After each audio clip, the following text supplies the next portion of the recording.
polite, but when he was talking to me, he said this question is misleading. This study actually happened in Singapore, and it's a flagship study.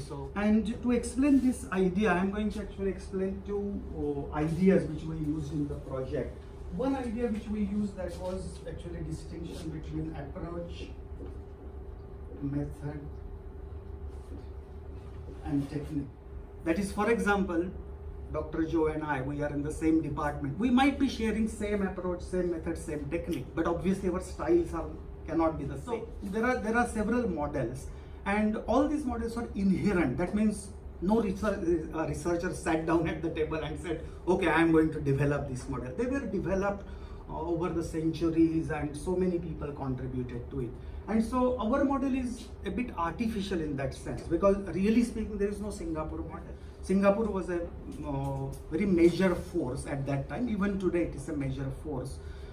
Economically, it's a very strong force. Politically, it has a very stable environment. And then because of its knowledge base, people in this region, countries in this region, they actually accept Singapore unknowingly, knowingly, directly or indirectly as a leader. Thought leader, we would say. Grades, isn't it? So if somebody is educationally successful, that person has high or satisfactory grades in their studies. That is a very traditional approach. But I think that is academic success, which we are not going to talk about here. So educational success actually is something that is long term. So there are two approaches. One is the short-term approach, which is more about academic success. The long-term approach, that is, how does UTB education actually help our students in next 5 years, next 10 years? And we actually talk more about that educational success.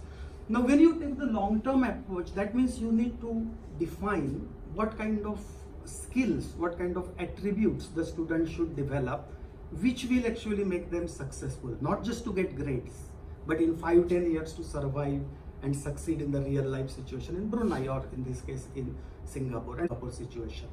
So I think I just explained the limitations of the study, and now we are actually going to the results. So these are the 6 constructs which we found. You can call them components if you want to, but we like to call them constructs, because what constructs actually mean is they are more complex than components, and each construct is actually understood differently in that particular situation. Harari is actually undermining group work compared to collaboration.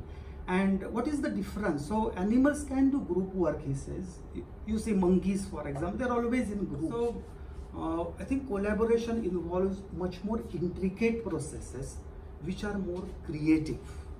And group work is actually a very cooperated effort of a group, usually led by a leader or by guidelines. And so you ask a group and you give them guidelines. So we want to set up 2F46, and as a group you need to do these tasks. If the group is cooperative among each other, all the group members are cooperative among each other, then they will do that task. They will be successful in that task. That's not collaboration. But you want to set up 2F46, you set up a task force, and you say, how can you actually develop 2F46 in a nice pedagogic environment? And those people, they sit down together and they think about lots of creative ideas. That is collaboration. And so that's exactly where I was confused. Yes. With the first question. Where do you put the line? So the line between these two is very vague. It's not actually a sharp line. You can put it anywhere. And actually it's a gray area. Some animals leave it to die, some animals won't. it depends how you define it, right? But I think you define them very well. So what we said was there is one thing, either group work or collaboration, which is smaller, neater, more black and white, more focus oriented than the other. Can we agree on that? And so I think one small difference between group work and collaboration is group work, students are actually allowed to actually have a leader, or they ask the lecturer and they say, oh, I don't understand this, how do I do it? But in collaborative processes, more or less, they find their own way.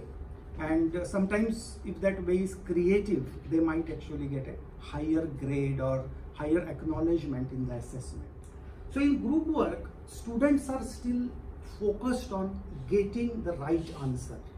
In collaboration, students will be awarded if they are creative, even if they fail. In collaboration also, we try to do a study that how cultural factors they affect collaboration.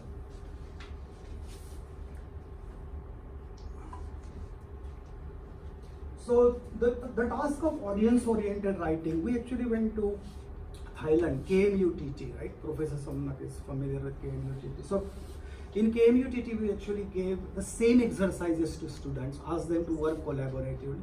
And we tried to find, we obviously knew there would be some differences because Thai culture and Singapore culture, there are lots of differences.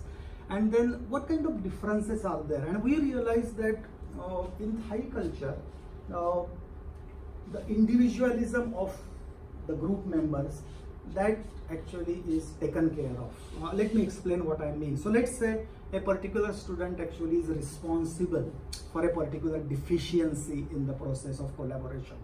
That will never come up because sometimes the lecturer wants to find out who did this particular part, and they will not answer them. They will say, oh, we all did it together. Normally, you don't find Thai students working. So once they are in the group, they are all the time in the group. That doesn't happen with Singapore students.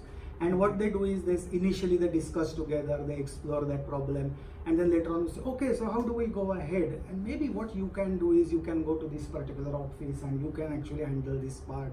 You are good in writing, so maybe you do. Then again we come together. And so expect collaboration. I do understand that when you first get together, you sort of discover who knows what, etc. But it seems to very naturally fall back on group, especially in the Singapore model. It's like, hey, you're good in that, go and do that. It's like almost like we started collaborating, but we end up with group activities because I'm going to guide you what you can do in this group. So it seems to me like they're doing that based on the explanation that you have given. So in that sense, how do you really measure the creativity except from when they first discuss? Yes. Because in their discovery, it goes back to group work. Exactly. So on one hand, we say we need to actually assess creativity, which is fine.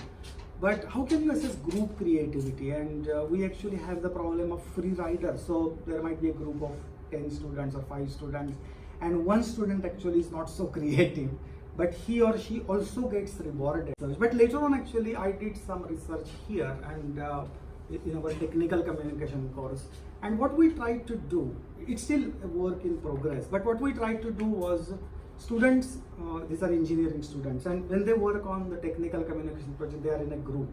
And this question we tried to answer by actually, but really speaking, I'm actually jumping the gun, but later on we talk about debriefing as a very important part of exercise, and this is debriefing.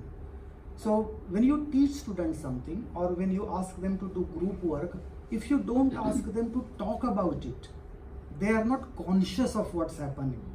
And so all things which are happening in collaborative process, they in one sense they go waste, because human mind works that way. I might have lots of capabilities in my mind, but unless I sit down and either meditate or talk about it or be conscious about it, then it's very difficult to know what's happening.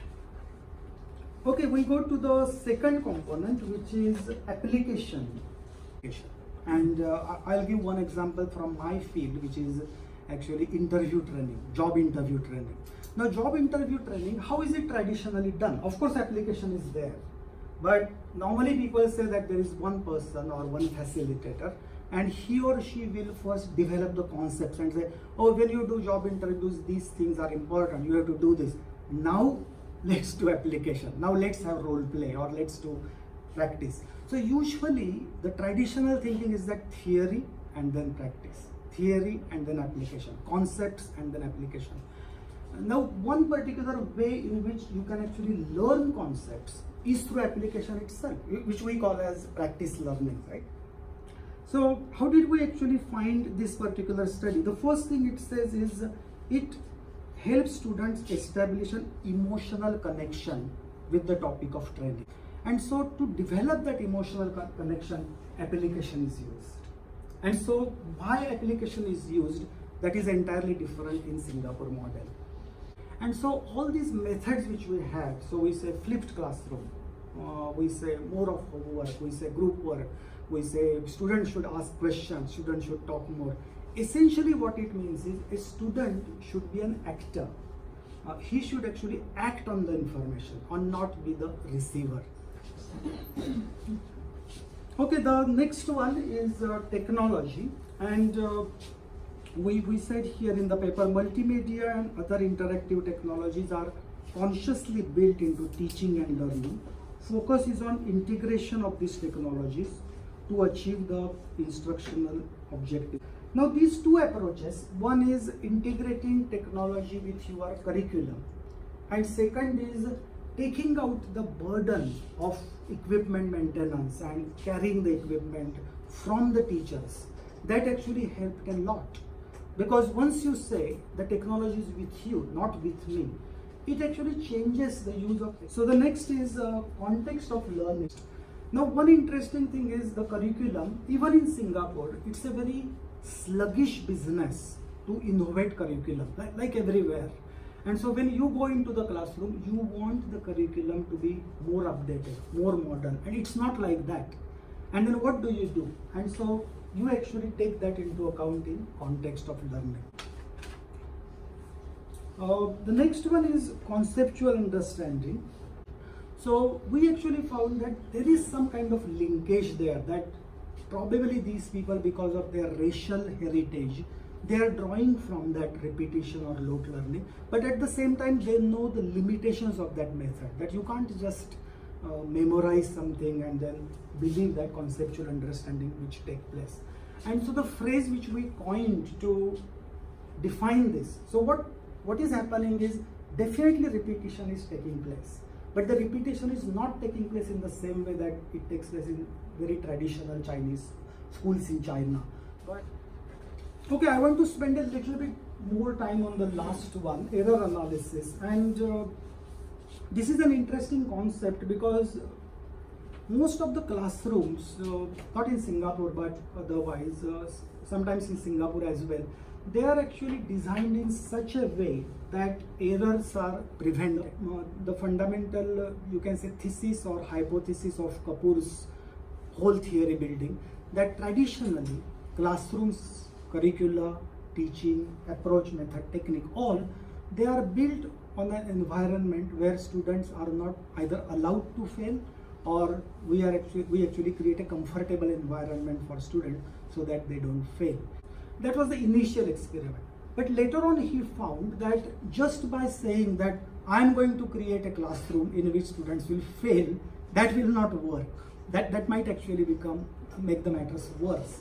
And so what you need to create is an error analysis. If you don't do error analysis and just say, go to the classroom and say, okay, failure is the first step to success, and so make sure that you fail, because otherwise you won't lead to success. That's not going to work, because all kinds of failure don't lead to success. And so it's wrong to say that failure is a first step to success.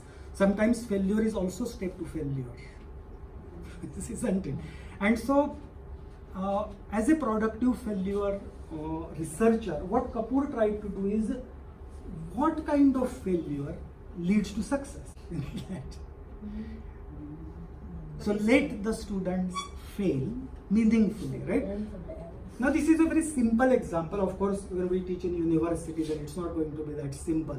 But then definitely we can create exercises in which meaningful failure is deliberately intended, meaningful failure is deliberately embedded in that particular exercise or that particular curriculum. The way people actually develop methods and techniques, that might change, that's fine. But as far as the approach is concerned, the values and the constructs, we call them, they are the 6 constructs.